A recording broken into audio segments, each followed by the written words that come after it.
咁跟住咧，你識唔識去九龍城公園啊？九龍城大公園。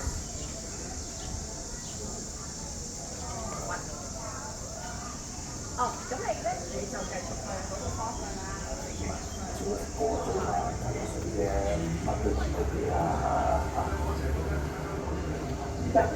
我請你啦，你慳啲。祝你同學生嘅好姐啲菜度啦。哎呀，好姐賣飯菜咩？好心你兩個快啲啦，快啲快落街尾啊！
沖咗成個鐘啦，制水啫，乜都嚟到你啦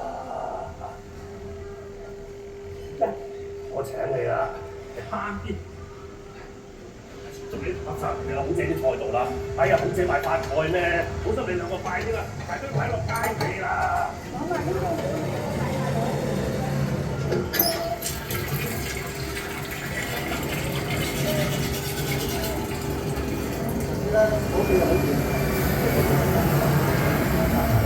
哦，要佢啱嘅，好麻煩嘅喎，成日都冇應㗎。就係咁噶啦，你見我都散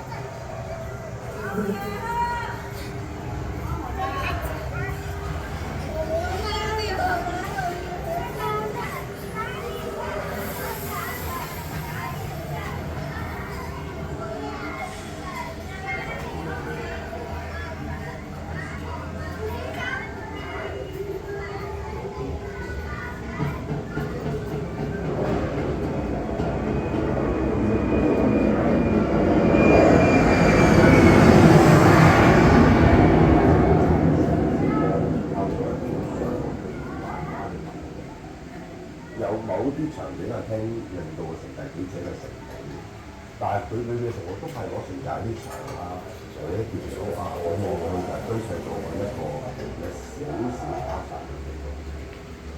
咁我哋就要喺唔同嘅地方陳設下白話搞掂下最後嘅界啦。咁啊，好似賣飯菜咧，嗰度有好多雜行啊、細位啊嗰啲。咁啊，喺成功嗰度又做咗條街度啦，再同我整個點樣第二條街第三條街咁樣。咁我係盡量係用咗參考資料或同埋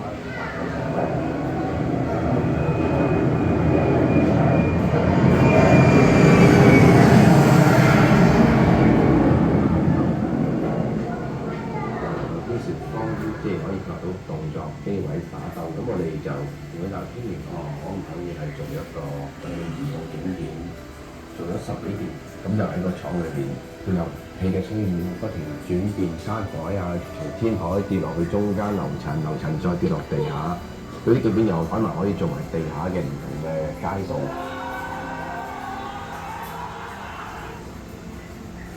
咁但係都係嗰陣時我哋節目緊張情況，先要設計到嗰個片可以即時可以推動啦，而之後要接翻晒所有嗰啲細節，咁呢個係最大嘅困難嚟嘅。至於我哋冇可能係將為咗